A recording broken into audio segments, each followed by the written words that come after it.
Hey, how are you? Thanks for coming. You want to use the coat rack for your jacket, or you're cool? You're fine. Okay. All right. So today, so I'm gonna split it into two parts. The first part is the service where I can show on YouTube, and then later on we're gonna be doing the actual meditation practice. And when we practice the meditation practice, we'll be reciting the sutra, true words spoken by Buddha. So if you want to go ahead and get ready and get this prepared now, please do so. Yeah, please. Oh, ooh. No coffee. Sorry. Only water. No, when we have tables, it's fine. Sorry. Just a little afraid of stains. All right. Yeah, if you can. Yeah, go ahead. Get the sutra. Oh, no, that's for our members. Yeah, from the back, please. Thanks. Yeah. All right. Are we on live? Okay.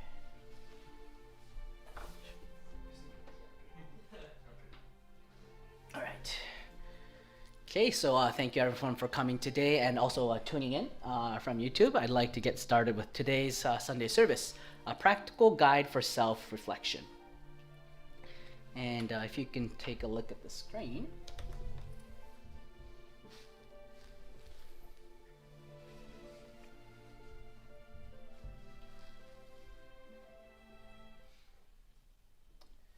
All right, so if you can take a look at the screen, we have a new Kyouten and a CD. It's called The Practical Methods of Self-Reflection. The book itself looks like this. It's very thin. It has one of Master Okawa's lectures of him guiding us through self-reflection. And also it comes with a CD, which has the guidance in it, so you can play the CD so you can practice this meditation at home. So today I'm gonna let's learn why self-reflection is so important together. But I've got to be very honest with you. Ever since I've awakened to this truth seriously and started pursuing the truth seriously from 12 years ago, I'm definitely not a good self-reflector. Self-reflection is certainly hard. Who's thought this? Is it just me? Self-reflection is hard. You think self-reflection is easy? Every time. Okay, you're a deep spiritual person then. It's kind of hard, Brian, right? How about you? What do you think? It's average. It's average. How about you? Is it easy, hard, average? Hard, yes. Okay. I'm glad that a lot of us are on the same page. So I was thinking why self-reflection is so hard. And I've been reading through a couple of Masters Kyoutens, such as this one, A Guide for Self-Reflection. Of course, today's main topic, The Laws of the Sun. We also got this new one, The True Eightfold Path. We're doing the book club on this right now. And also, this is a new Kyouten that came out in Japanese. It's called The Path to Human Perfection. The Path to Human Perfection. So it's called the Best Collection Series. So it's actually the lectures that Master was giving like in the late 80s, 1980s. And they're compiling a new set of Kyoutens out of it. And in one of the chapters is called The Rediscovery of the Eightfold Path. And this chapter was so helpful for me to understand what self-reflection is. So I'm going to be talking a lot, today's Sunday service is coming a lot out of this new Japanese Kyouten. It's great. All right, so let's go back to the screen. So today's main points, I broke it into two. Why is self-reflection necessary and the practical methods of self-reflection. Let's dive right in. Why is self-reflection necessary? So as we say in Happy Science, self-reflection is the principle of happiness and it's the principle of salvation. And so what do we mean by self-reflection as a principle of happiness? Well, simply put, we'll be learning more together throughout today's service, but without practicing self-reflection, we actually can't be happy. It's as simple as that. We're already imbued with something called the freedom of will. We can think and act freely. This is God's greatest gift that He has given us when we were created. However, we use it incorrectly and we go through accidents in life. It usually comes out in human relationships. So, but Master is saying that by practicing self-reflection, you can fix it, and you can actually even erase your past sins too. So that's why it's called the principle of happiness. Also, when Master went to Brazil, Master gave a lecture on the Fourfold Path, and he stated that self-reflection is a principle of salvation. Salvation. So what's the difference of principle of happiness and principle of salvation? The way I look at it is when we talk about salvation, it has a really religious ring to it, right? So it means your soul is being saved. So what does it mean that your soul is doomed or saved? If your soul is doomed, it means that you fall to hell, or you've fallen to hell, or you're living in a way that's going to lead to hell. Your soul being saved means you can fix that and you can actually go to heaven. That's why it's a principle of salvation. By practicing this, you yourself will know while you're living where you will go. So you won't have to be frightened on your deathbed whether you're going to fall to hell or not, because as we'll learn today, you will know for yourself. That's the great part of Happy Science's self-reflection teachings. You yourself will know for yourself whether you're going to go to heaven or hell. So now, why is self-reflection necessary for us to be happy and to be saved? And also, I would like to read out of this Kyouten, a guide for self-reflection. The need for self-reflection. We all make mistakes in the course of our lives, and sometimes we hurt others. At such times, is it all right to neglect their wounds? People are not objects like sticks or stones. They're made of flesh and blood, so they'll feel hurt or offended by the negative words or actions of others. If you notice that you have hurt others and you think about their feelings, it is only natural that you will feel sorry and regret what you have said or done. This sense of regret is the starting point of self-reflection. As long as you're human and not Buddha or God, at various moments in your life, you'll inevitably make mistakes. However, the mistakes you make do not happen by chance. When you consider them closely, you will realize that they are the product of your own thoughts and actions that you have decided to take. If your actions have been the cause of pain to others, who else except you can take responsibility for the result? Everyone has been given a unique character and lives their life independently. This being the case, if we want to live in harmony with others and become happy, we need to stand in others' shoes and have the courage to apologize for our mistakes. We human beings are all children of Buddha or God, and we are essentially one. People may seem separate, but we're actually brothers and sisters in the sense that everyone is rooted in Buddha's life force. So by hurting other people, we're actually hurting ourselves. Through your words and actions that appear to hurt others, you're actually hurting or damaging your own Buddha nature or divine nature. Self-reflection will serve to heal your soul, which is hurt and bleeding. End quote. So you know how I said earlier, in the 12 years of my pursuit of happy science practice and faith in El Cantare, I couldn't really, I used to think that self-reflection is something, how should I say this? It's something that you do when you're a kid, when you're a child. And then your parents or your teacher will scold you for not doing that, right? So like I'm watching a TV drama right now. It's called The Modern Family. There's this really small kid, Luke. I think he's like 6 or 7 or 8 years old. He makes, he does bad things and his mom is always scolding him. And then he's like, I'm sorry, mom, So I thought that it's something that's for like really small elementary school students. So it's not something for adults.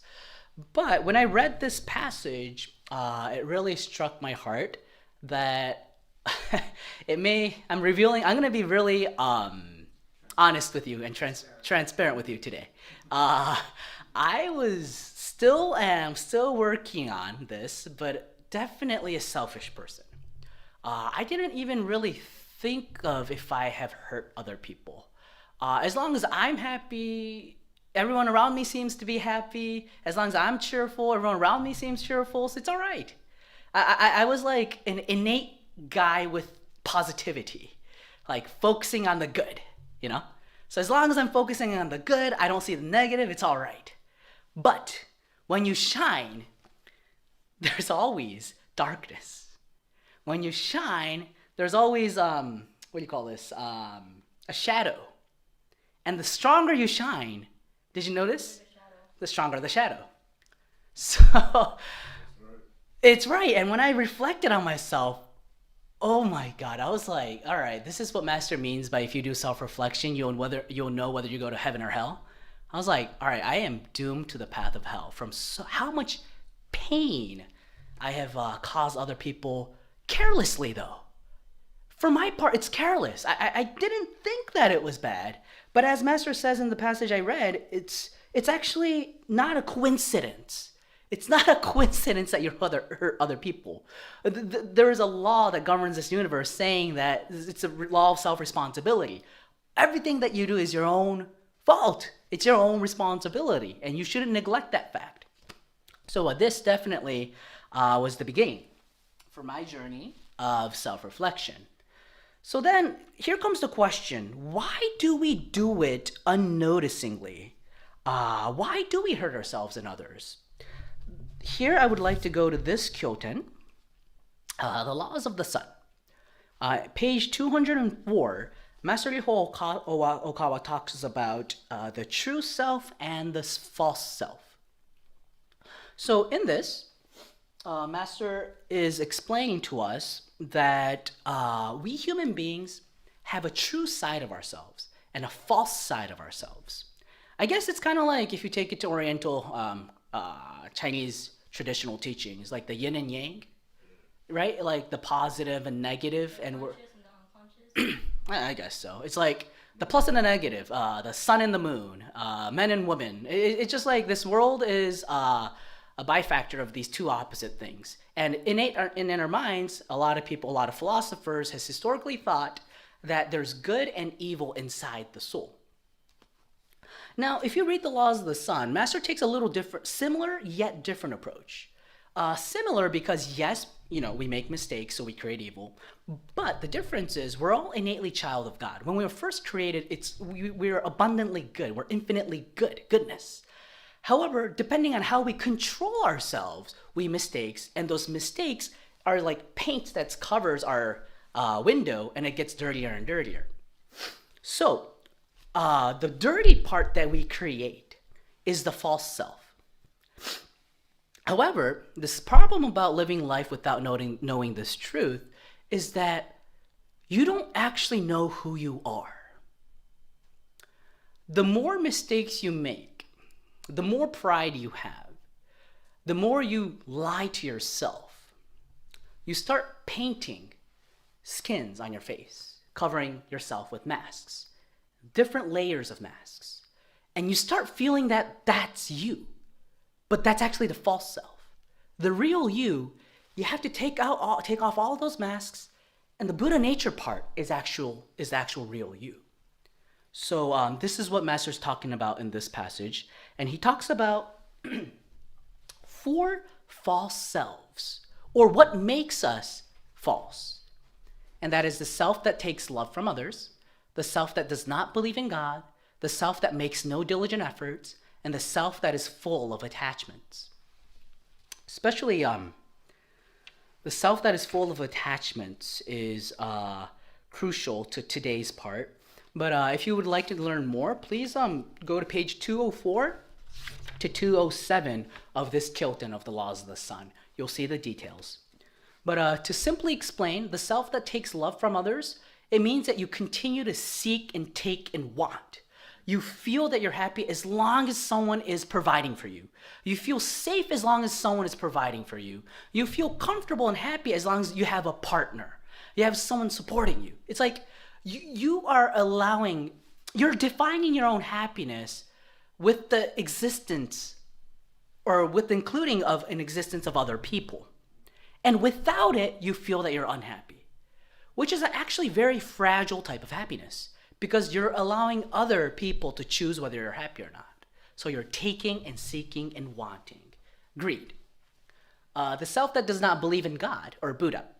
What this means is you not being able to accept that God exists and that you have an eternal life, something called a soul. So you live materialistically or you live blindedly, not knowing what's actually going to happen to you after death, not knowing what the true purpose of life. And this can cause a lot of false selves. And then the third one, the self that makes no diligent efforts. In happy science, making efforts has a very spiritual meaning behind it. It's like a growth for your soul. And as long as you neglect that and you fall under hedonism, is what they call it, it's where you just think pleasure is the purpose of life. You work from Monday to Friday, but you live through those 5 painful days of labor just for the weekend.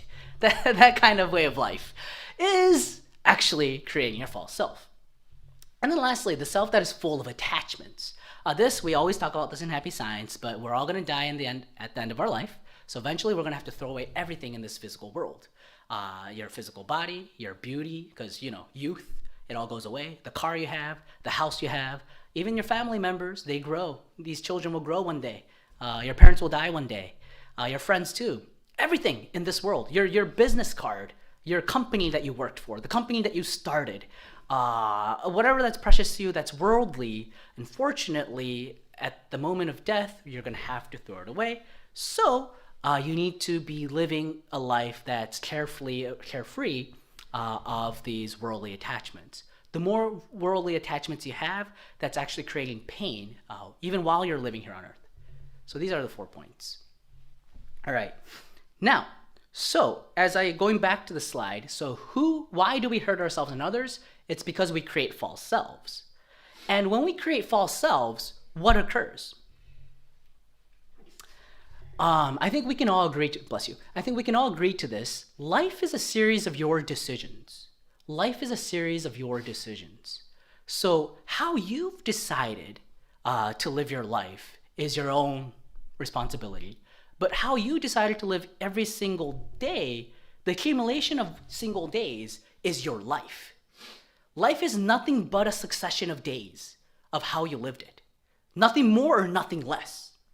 However, so now let's break it down. How do we make decisions then? There's 4 things that we go through, the 4 process. One is views, then thoughts, then words, which lead to actions. What do I mean by views? So when we're living our life here on earth, we go through different incidences. We meet someone new, we enroll into a different school, we go to a different workplace, you get married, you have children, you get sick, the government changes, you move to a different place. Whatever it is, there's something that occurs in our life. And when that occurs, the first thing that comes in before making a decision is how you view it. How you view that incident. And then, depending on how you view that incident, thoughts will emerge separately, differently. So let's say, I'm just going to make this an overly simplified explanation so it's easy for all of us to get. But let's say that there is a person A and person B. Person A believes in God. He's a faithful man, and he believes that everything occurs for a purpose. Person B believes in existentialism, meaning he's just thrown into this world without a purpose, and he's a puppet being controlled by all the circumstances around him. So A and B. Now, let's say that they both are walking through the same walk of life. And let's say that they go through a divorce, a very painful divorce. Or let's say a painful separation from the ones they love. How would they react? How would they react? It would probably be different, right? It would not be the same. I can kind of assume from my experience with talking with a lot of people due to my occupation as a minister, a type B will blame the environment, and it can even lead to blaming God, and they don't know why it happened, so they just try to come out with a way to justify why they're unhappy. That's how they will think. But if it's a man of faith, because he knows that it happens for a purpose, he knows that there's a lesson behind it. So then he enters the path of self-reflection. What was it that I need to change? You see, the thoughts are different, yeah? Because the views were different. And then when the thoughts are different, the words we speak will be different. How we talk will be different. And then if how we talk is different, we will act differently too. So as you can see, going back to the slide, how we make decisions go through this process, how you view the incident, and then that generates the thoughts that come out, which leads to the words and actions we take. And then let's go to the star below it. Law of action and reaction. This is Newton's third law of motion. What is this? So if I push this wall with a certain effort of, like, let's say 5, the same amount of the power of 5 will be pushing towards this way. We learned this in physics, right? You guys remember drawing pictures and there's a man pushing something and the same force applies to each other? Yeah, so that's what the law of action and reaction is. So this is not just in physics. Did you learn it? Yeah. Good. Great. So this doesn't just occur in physics, but it happens in life. Meaning, if you do a positive 5 to the world, a positive 5 comes back. If you do a negative 5, the negative 5 comes back. So theoretically, that's what I mean. But more realistically speaking, going back to the slide, so if you have a negative view, you have negative thoughts and say negative words and do negative things, what kind of a life is that person going to live? Negative. Miserable. People will hate them. They will hate themselves. They won't be able to forgive others. They won't be able to forgive the world. And they're just going to go the downward spiral towards hell. But the opposite is true too. If they're living positively, if they have a positive view, positive thoughts, positive words, and positive actions, good things will come back to them. They'll be blessed with great friends.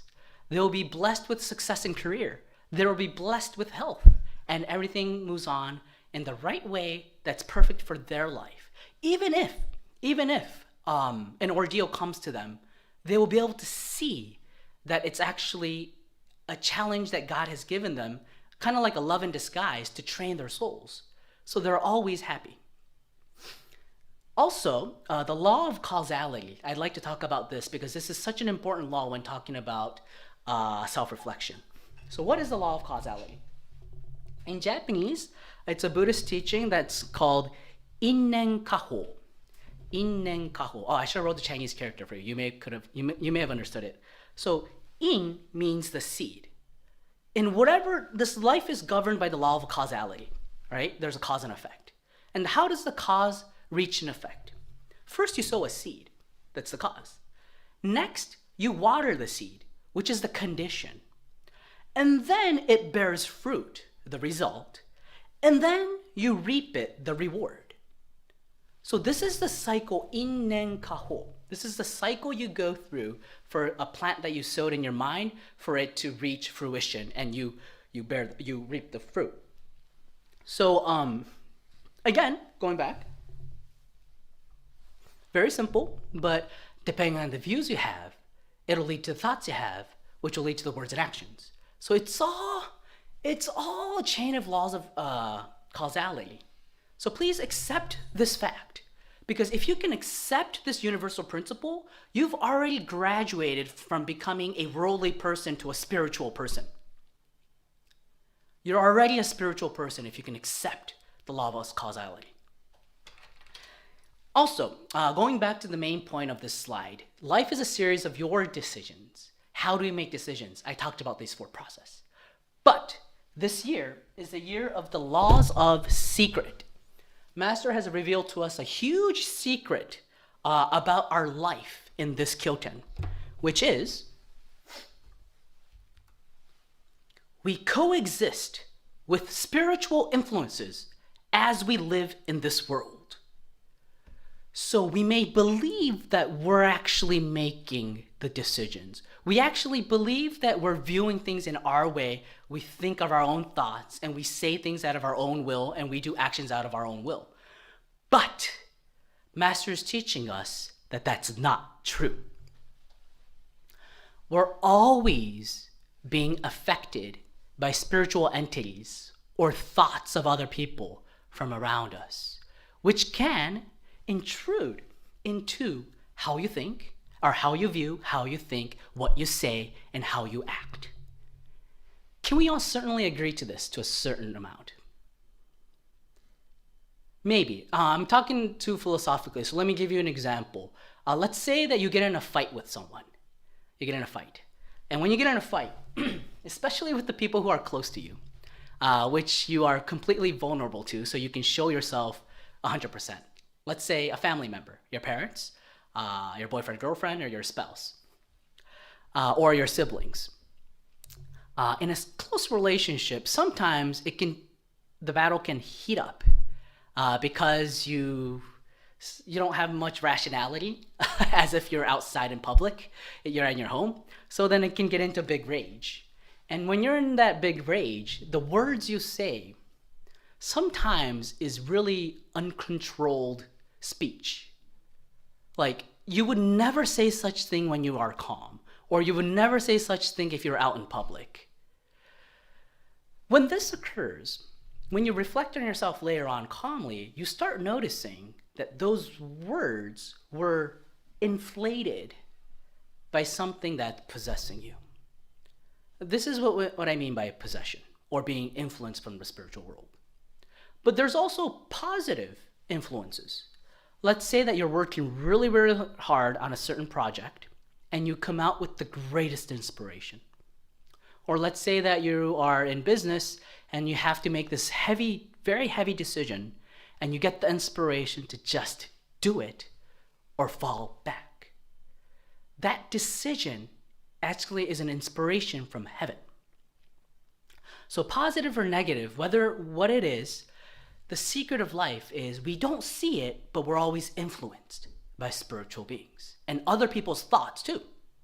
If other people are cursing you, that can affect you or your way of thinking. But if other people curse you, they get cursed back. It depends on how you deal with it. So one of the person here has just said, but if someone curses you, they get cursed back. Actually, it depends on how you control your mind. If you have a clean mind, which you do through self-reflection, like a mirror, that curse reflects back to them.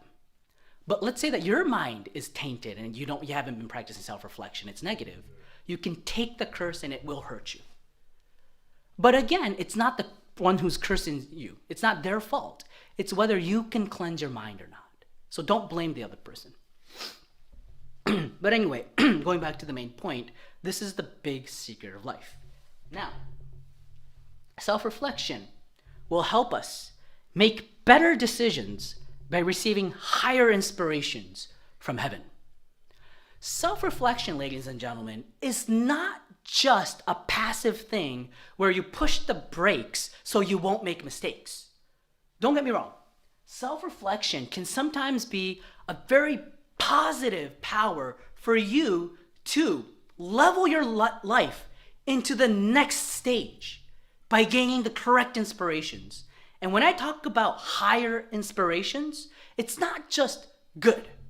As we know in the spiritual world, there's 9 dimensions. So in good decisions that you can make, there's actually even better and better decisions.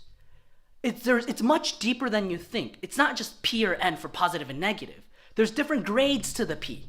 And there's different grades to the negative too, because there's different levels to hell. So then, the more you practice self-reflection, what happens is it helps you connect to an even higher world, which gives you the best decision-making abilities. And that is a force to propel your life constructively towards happiness. Let's look at some of examples.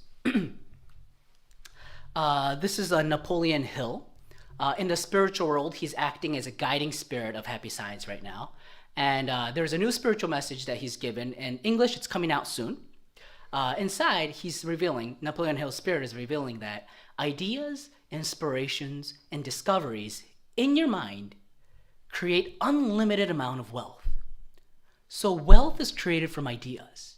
And these great ideas actually come from heaven, where there are spiritual beings who are specialized in that field of your interest, who are actually doing research in heaven with higher wisdom, who will give it to you at the right timing as long as your mind is cleansed through self-reflection.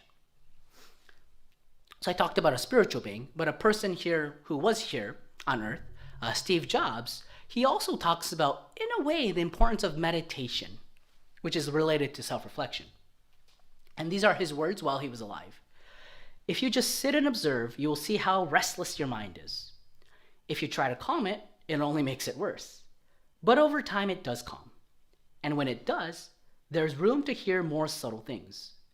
That's when your intuition starts to blossom, and you start to see things more clearly and be in the present more.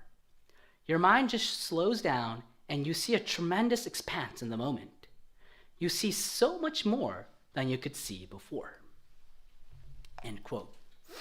So what he's saying is, if you calm your mind, that's where great inspirations will come, great ideas will come. So again, self-reflection is a way. Why is it necessary? I talked about many different points, but there's also a constructive aspect to it, which I think is not outdated. When we talk about self-reflection and repentance, a lot of people neglect doing it, thinking that it's something for people who are only religious, people who are just living that kind of lifestyle. It's not for me, but it actually is for you.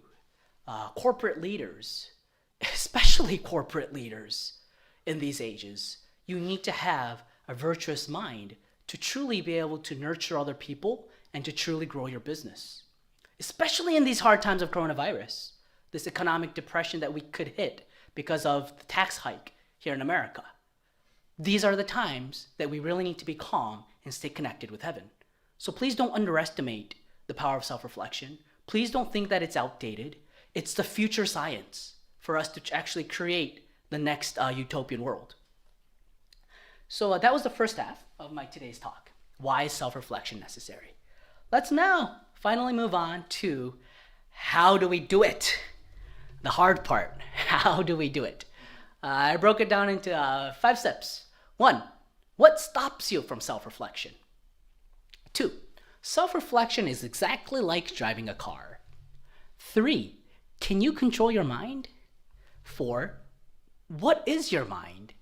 And 5, what are the practical methods? All right, let's break it down.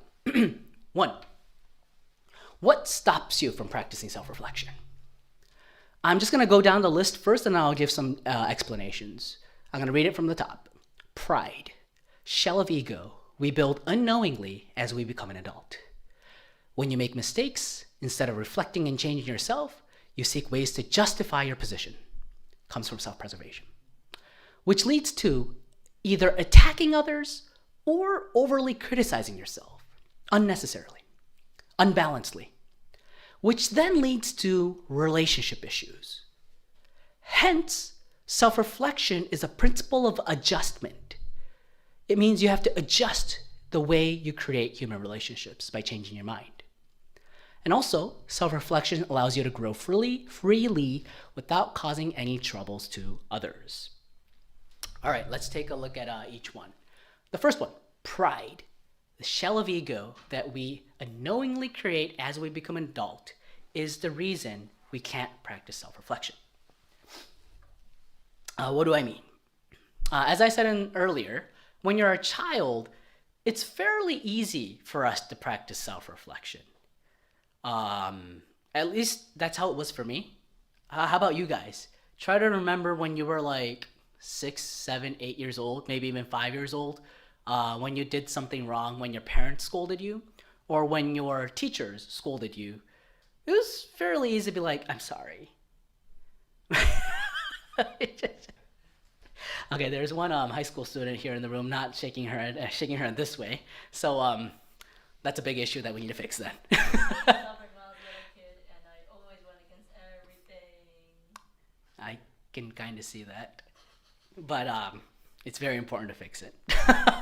But how about everyone else though? Was it easier for you to be like, oh, I'm sorry, when you were a little child? I think at least for me it was, because I remember saying I'm sorry to my mom when I was like 5 years old. When you know, you don't have the, when you're little, you don't have the concept of justice or like what's right or wrong. You're kind of like a little animal. I went to a supermarket with her. It's called Jewel Osco. It's in Chicago. I don't think we have it here, right? Okay. For members from Chicago, you know. So I went to the supermarket. You know, I see a Snickers bar. I forgot what it was, Twix or whatever chocolate. It looked good. I was hungry, so I snatched it. And because I was so small and tiny, my mom can't see what I'm doing. And then we, you know, we go out of the supermarket. We're in the car driving home, and then I'm eating this Snicker bar or whatever chocolate bar that I had. My mom notices in the back mirror, and she's like, "Where, what, where, where'd you get that?" I'm like, "Oh, at the supermarket." And then she scolds me. She goes back and she pays for it. And when she scolded me, that's when I knew, oh, I'm sorry. I didn't know that you're not supposed to take. That's not what's not in your home. So then I was like, I'm very sorry because I was afraid. She was very scary when she gets mad. Or when I turn a little more older, once, you know, male ego starts to grow, you start fighting back against what your mom said. My father comes into play with the paternal love, with the more stricter love. And then when my mom says, I'm going to tell her dad, I'd be afraid. You see? And then if I do make a mistake and when my dad scolds me, I'll be like, gomen nasai in Japanese, but I'm sorry. You see? So when you're a child, it's fairly easier to practice self-reflection. But then, when you become an adult, you get this sense of pride that you're a grown adult. You're independent. You're doing things your own. You're paying your own bills. So when you're told to self-reflect, your instant reflex is, I'm not a child. What are you talking about? And when you have this pride, here's the thing. You start seeing everyone equally. I'm right, and he's saying he's right, so I'm going to have to beat him. And then without knowing, you're living in this world of the survival of the fittest. Whoever's right is right. So then you're like fighting each other. But that's the pride that's stopping us to just genuinely reflect on ourselves. Let's look at the 9 dimensions again. Let's look at the world really clearly again. There are people who are greater than you. There are people who are more experienced than you. And when they give you an advice, when you were a child, it was easy to see this big difference between you and your parents and you and your teachers. It was easy to self-reflect. But since you've become an adult, your pride has become so much bigger. You think everyone's so equal. That's why when your boss scolds you, you get angry, you get rebellious. But if you can maintain that humbleness and truly see the difference of the levels of other people, you'll be able to accept people's advice more easily. So having this childlike purity is the important thing. Going back to the slide, now the scary part about when you have too much pride and when you're not reflecting on yourself, when you make mistakes, if your ego is too strong, instead of reflecting or changing yourself, you seek ways to justify your position because it's much easier to do so. You don't have to admit that you made the mistakes. It's much harder to do that. And then it comes out into 2 different ways. You either blame others because they did this, I felt like this.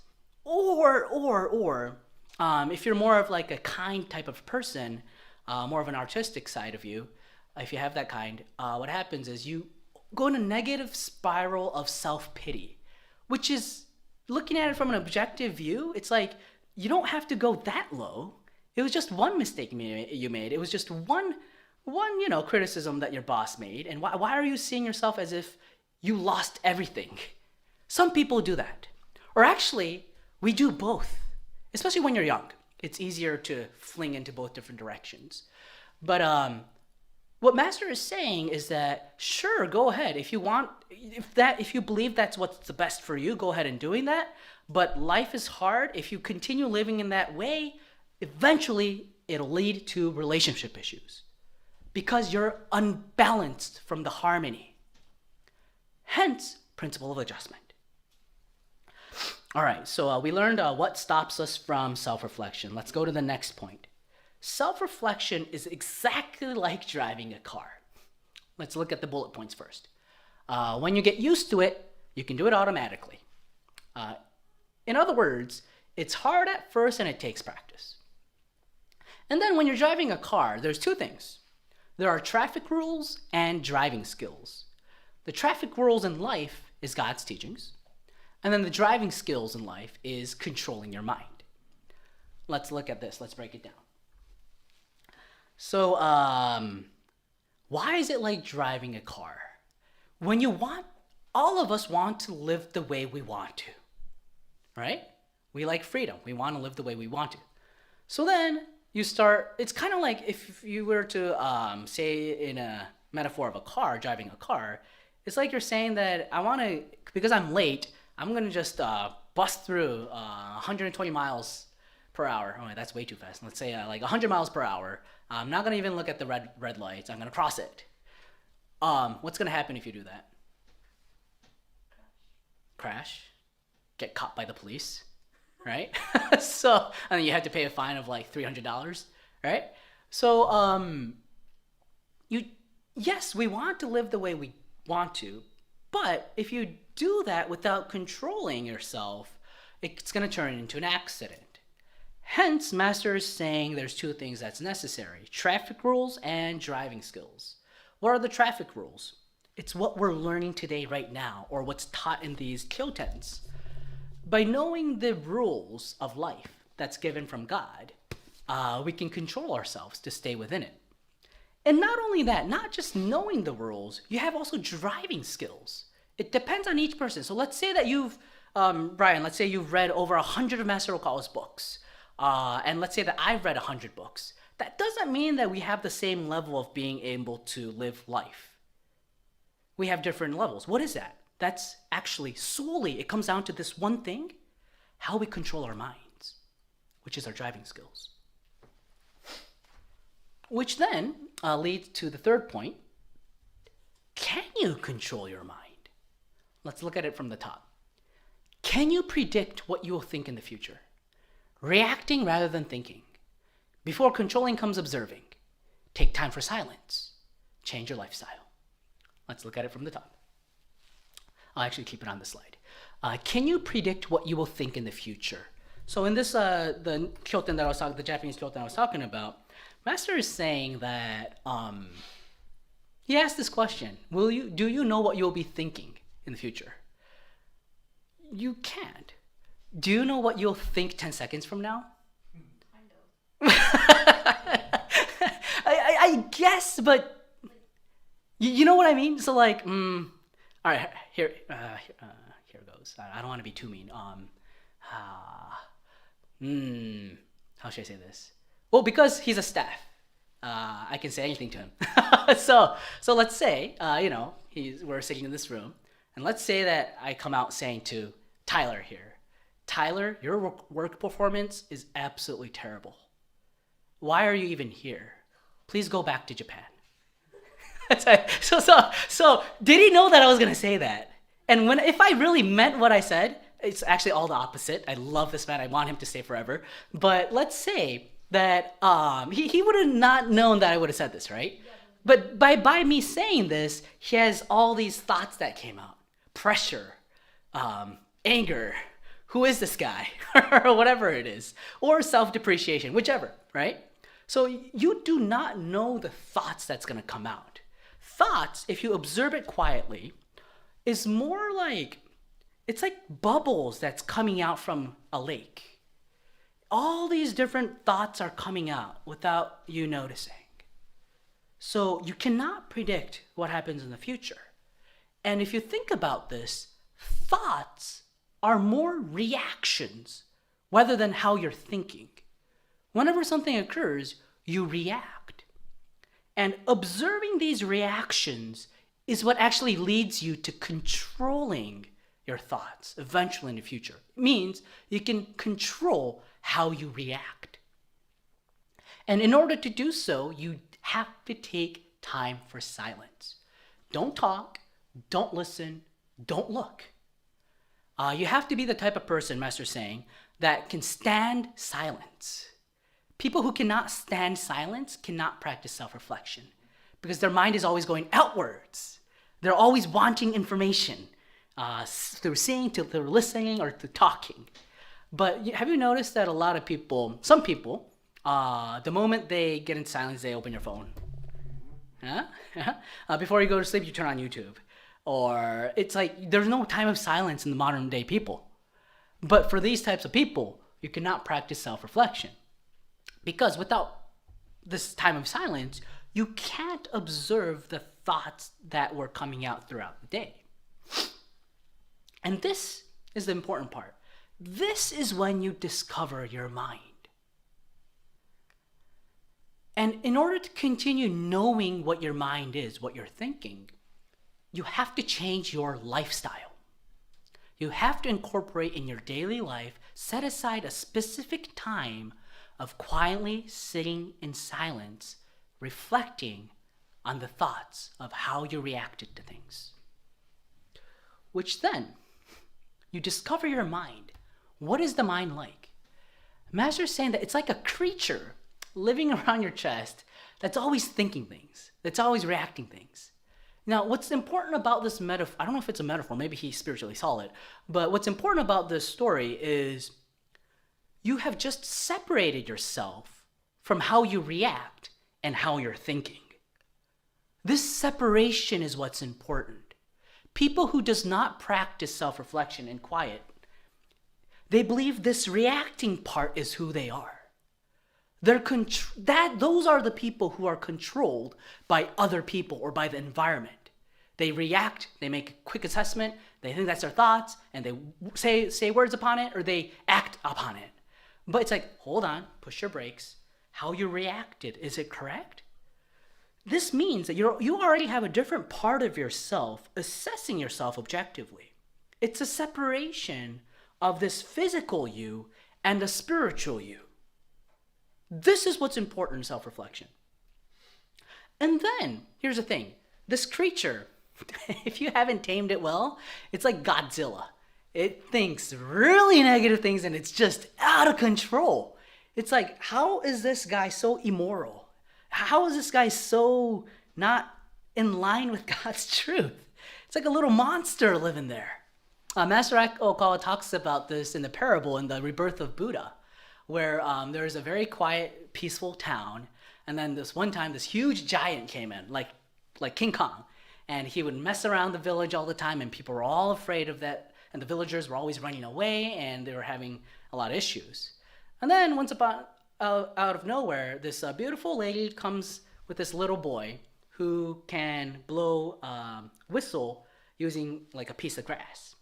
Have you done that when you were young? Like you can blow through like leaves or piece of grass and it makes a whistling noise. Kind of. Well, I mean, he knew how to whistle, and it was a beautiful whistle. So they came into town, and when the big angry guy came in, the little boy started blowing the whistle, and then that giant calmed down, and he stopped harassing the town. And then eventually that big giant became a helper of creating a better village. So what this parable talks about is, I think in a way what I'm talking about right now, your mind, the more you look at it deeply, you'll start noticing that it's a giant that's so hard to steer. It's like, why do I think like this? Why do I react like this? I know that it's wrong, but why am I continuing doing this? But this whistle is the practice, the constant practice of self-reflection, taking time of silence every day. Eventually, that big man calms down, and that mind becomes a supporter in your life. However, because that's a parable, it's simply said, but there's more details to how to tame this giant, which is the second point. Continue this daily, quietly observing your mind, and let those minds settle. When you practice this, I think, Henry, you can agree with me because we talk about this a lot, but when you do meditation, your mind calms. It turns into peaceful vibration. Because with a calm set of eyes, that in itself already is helping you solve the issues that's going through your mind. So that's the first step. The second step, however, though, is the third bullet point. Discovery of the thoughts that still disturbs you. Even though you practice this daily, there are still some parts in your mind that doesn't settle. It's still coarse. You still feel negative emotions. You don't know what to do about it, even while in meditation. So emotionally, you're calm, but reasonably, logically, you're still thinking, why can't I solve this? That is when these two books come in handy. Those thoughts that you can't settle with your own experience, with your own knowledge, you learn from Buddha's truth. And then, today, we're not going to be talking about the Eightfold Path, we're talking about this. It talks about 3 ways to calm our minds. What are the practical methods for self-reflection? Master talks about 3 steps. Lessen your greed and learn to be content. Acquire the spirit of self-help and making efforts to correct your shortcomings. Since each one is a short passage but deep in wisdom, I'd actually like to read it out loud because the way he put it is just so convincing. So let's look at the first one. Lessen your greed and learn to be content.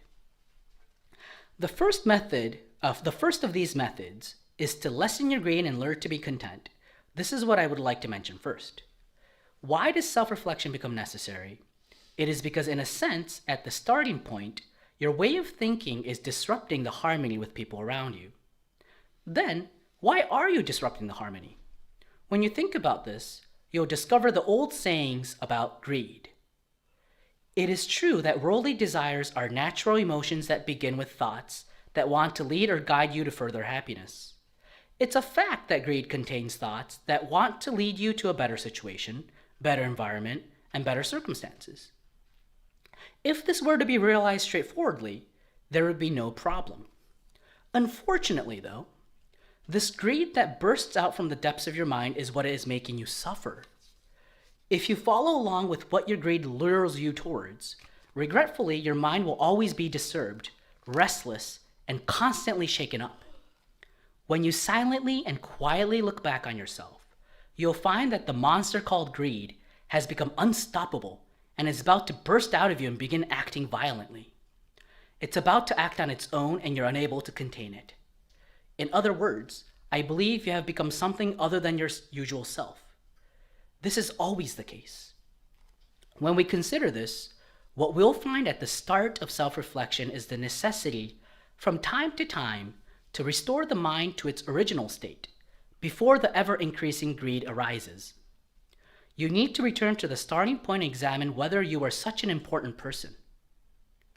Haven't you been the kind of person who expects others to obey you? Haven't you been a person that had to have or take more and more money from others? Haven't you been someone that really needed to get so much appreciation from others? Before you know it, you find yourself gradually raising yourself up too much. Look back at yourself when you were a child. You would have never been disturbed by what you are thinking about now. However, as you become an adult, you gradually begin to listen to other people's whispering voices, become manipulated by many people's values, and become anxious to not miss the train. Even though you had pure thoughts when you were a student, once you become a part of a society, you join the small world of a company, became immersed in self-realization within that company, got swayed by comparing yourself with others, and found yourself growing with worldly desires. What is all this? Is this really who you are? Is this really what you are seeking? Without knowing it, your mind has become tainted and dirty. At the starting point of all this is the growth of desire. So we must take ourselves back to the mind we had in childhood. We also need to restore our honest feelings of awe for things. Compared to yourself in your days of youth and that found joy in the small things, what is it that is deluding you today? You're being controlled by things that are limited to this world. Even though you've learned so much truth at Happy Science, soon after you return to real life, you become engulfed with greed and are swayed by it. It is very pitiful. The reason why you're unable to find contentment in the small things is probably because of your own thoughts.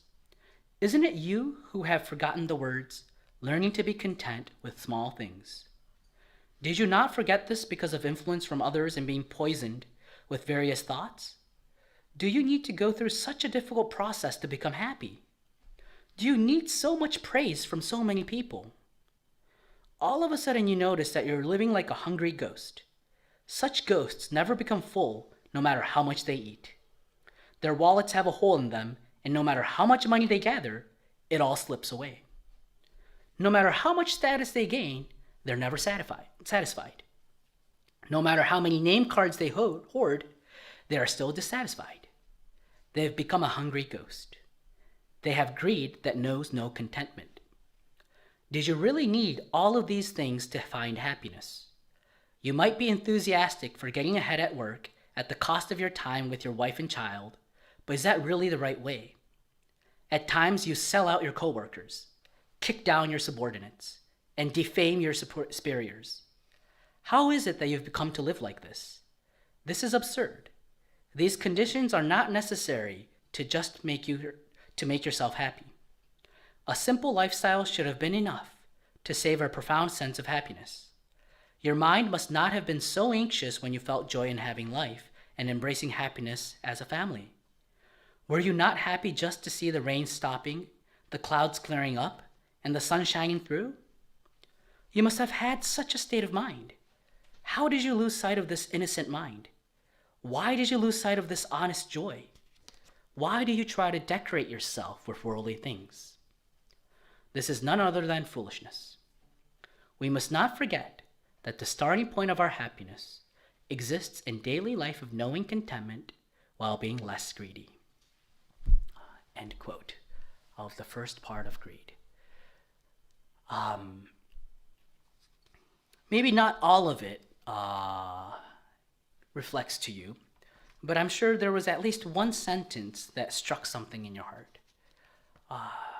We try to cover ourselves with so many things as we become adults, and that action itself is causing us so much pain unnecessarily.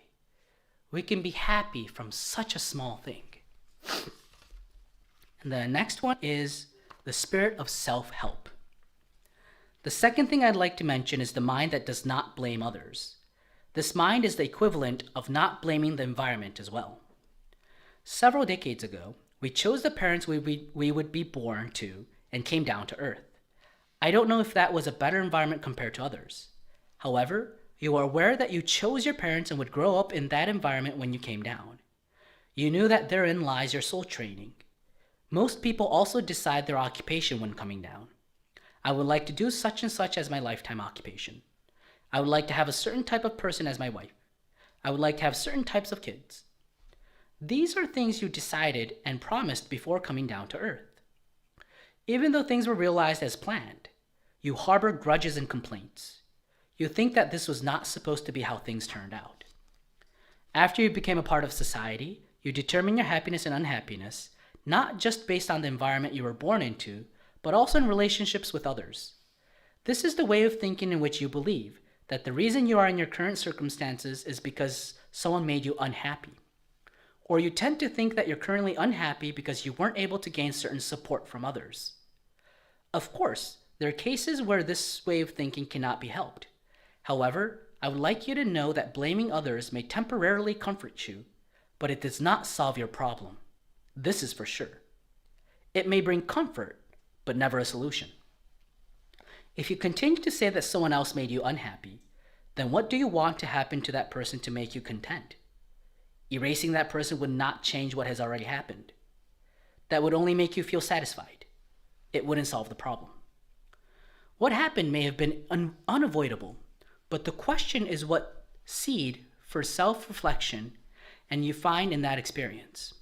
Furthermore, then, how do you believe a positive self from that point on? How do you build a positive self from that point on? You need to calmly reflect on these points. You were not born a saint, and the course of your life is full of various problems. Your current situation is probably like setting sail as you fix your boat. Then, if that's the case, why must you pretend that you're perfect and act defiantly? If the boat cannot move forward because it has slowed down, or the direction of the wind is not in your favor, you shouldn't just blame those things. Instead, there must be another method such as mending your own boat, fixing the rudder, acquiring better steering skills, or gathering wisdom with others. It doesn't help to just blame the very stormy weather. You must start with what you can do. There's a world called hell in the world after leaving Earth. Those who reside in that world are so-called evil spirits. I've confronted many of these evil spirits in the past. I cannot count the number of these spirits I've met. You may think this is someone else's matter. However, it's the solemn truth that this could be your future state. This is not to intimidate you. These beings were actually people who were living on Earth as humans like us, eating, conversing with others, wearing clothes, and doing work several years, decades, or centuries ago. These people have now become pitiful existences called evil spirits. How sad this is. I cannot stop feeling that I want to somehow help them. I want to save them. There's so many of them, so it is impossible to persuade each person. There's no other way but for many to learn this truth while still alive on Earth. Also, this truth is not too difficult either. At least you can prevent yourself from turning into such a being called an evil spirit for the most part by just having a mind that doesn't blame others or the environment.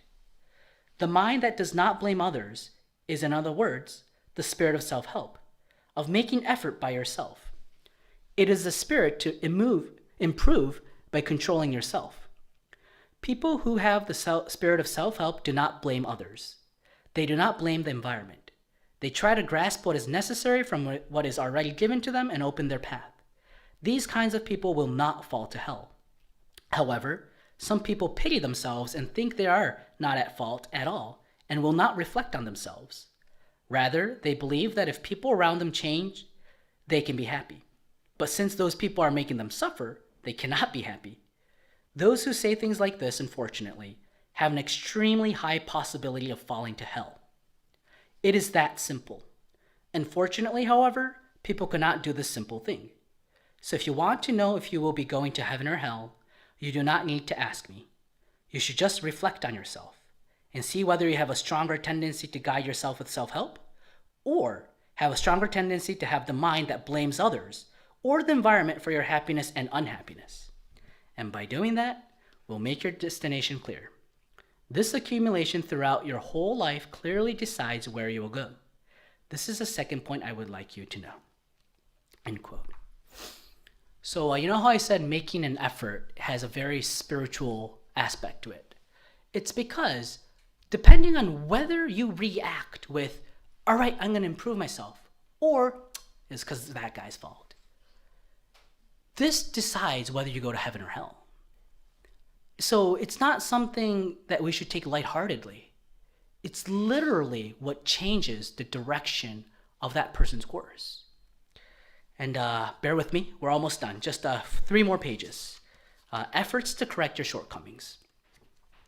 The third point I would like you to know is that it is important to make efforts to persistently correct your shortcomings. I don't think there's anyone who is born as a human and lived through life without any shortcomings. Everyone has things called faults. Still, it is not enough to just say that you have shortcomings. What is important is for you to discover the shortcomings and then have the will to persistently correct or change each shortcoming, even little by little. This is also an important feature of self-reflection. You're learning not only self-reflection, but also meditation. Self-reflection and meditation can be combined as a phrase, reflective meditation, but generally, meditation is a more passive way for you to enter the real world through a receptive state of mind, whereas self-reflection in many cases is a more active practice in which you make effort to correct the mistakes in your thoughts and actions. This active attitude means self-reflection. So in active self-reflection, you must spend more energy on correcting your shortcomings. When you think about it, you have countless shortcomings. There are many cases where correcting one shortcoming is followed by another shortcoming appearing. Even if you correct one shortcoming, if you lean towards a different direction, you end up with another shortcoming. For example, when people who are harsh towards others remove their harshness, they become too soft-hearted. The world will not work well with just these kinds of people either. People then need to fix this soft-heartedness. It becomes important to build a character that can use both aspects of saying whatever is necessary, whenever needed, and not saying things when it's unnecessary. This is what will guide you to become a leader. So correcting your shortcomings is not very easy. Even if you correct one, a different shortcoming appears. When you realize that, you need to bring out a different aspect of yourself. This is how you're always forced to self-reflect and transform yourself. Just right now, you must have thought of many shortcomings that you have. I won't take no as an answer. For those who answer no, thinking in that way is their big shortcoming. Not realizing your flaw is in itself the greatest shortcoming. That is the shortcoming that you must reflect on. In this way, you do have shortcomings even if you think you don't, and it is also true that even if you know you have shortcomings, it is very difficult to correct them. This is where you need tenacity. You need the will to persistently correct them, spending enough time. I think that generally what flows through the foundation of the spirit of Buddhism is to withstand time. I believe that the spirit of Buddhism is that it definitely allows you to reach a wonderful state of mind by withstanding time or endlessly making efforts towards improvement throughout time. So there's no easy path. There is no simple way. For people who are lenient towards themselves or who do not realize their shortcomings, a fair obstruction will come up during their life. They will face a hurdle and clash with it. This is when they are forced to realize. Therefore, having a rough time, experiencing setbacks, or facing obstructions in life is something to be grateful for. That is when you can awaken to your shortcomings and correct them. If these obstructions did not appear, you may never have had this opportunity. If you come against an opportunity to reflect on yourself, you must look at it with gratitude. That is exactly why you have your soul training in this life. Those who express their dissatisfaction or complain about this are plain wrong. The blessed moment has now come. You've been pointed out your shortcomings, and a situation in which you must polish your soul has appeared. Now is the time you have come to the moment that is most fruitful in your life. It is the worst to blame others or the environment when this happens. You are entering your most fruitful time. You're about to grasp a giant fruit. Why would you complain? That is wrong. You must not commit such mistake. End quote. Thank you, Master Okawa. This last part is definitely the toughest for me because I give up too easily. It's hard trying to correct your mistakes. It's hard even just accepting it. It's painful. And trying to fix it and not being fixed and feeling like going back to scratch, it's painful. That's why we have the Sangha, I think. We have each other to support each other. And that's why Master is always encouraging us with coming out with new Kyotens and giving us these wonderful sutras where we recite every day so that we will continue fighting that weak self, that big monster inside of us that's so uncontrollable. But it actually is controllable.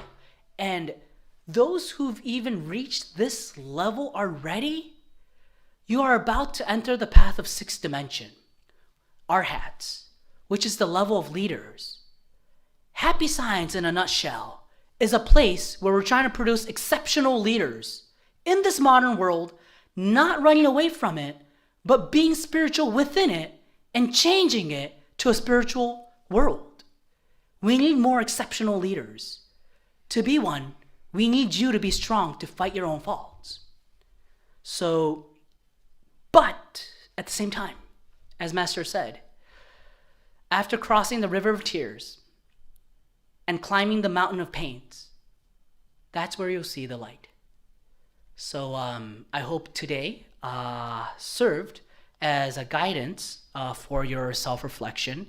I know I put in way too much information, so if I lost you, I'm sorry, but this is on YouTube, so I kind of stuck through with it. Thank you for staying with me. But please go back. I have all these slides. It's going to be on YouTube, so please go ahead and go back to it. And last but not least, because we won't have time to practice the self-reflection, I just wanted to do a little promotion of this booklet. This booklet, it has more teachings compared to what I just read.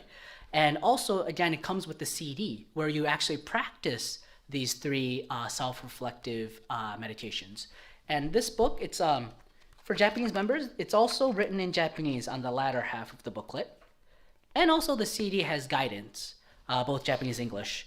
So it's a really, really great way to pursue your self-reflective lifestyle.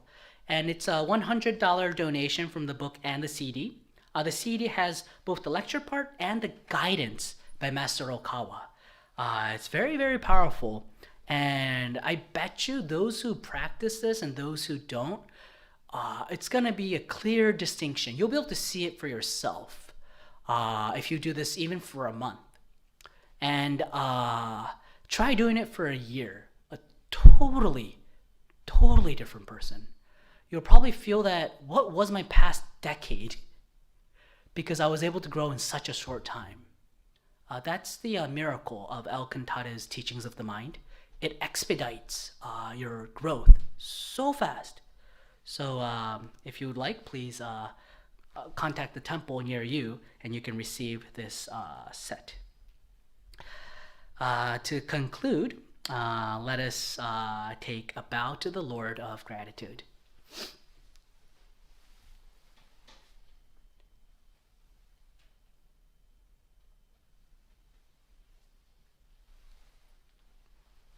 All right, thank you very much.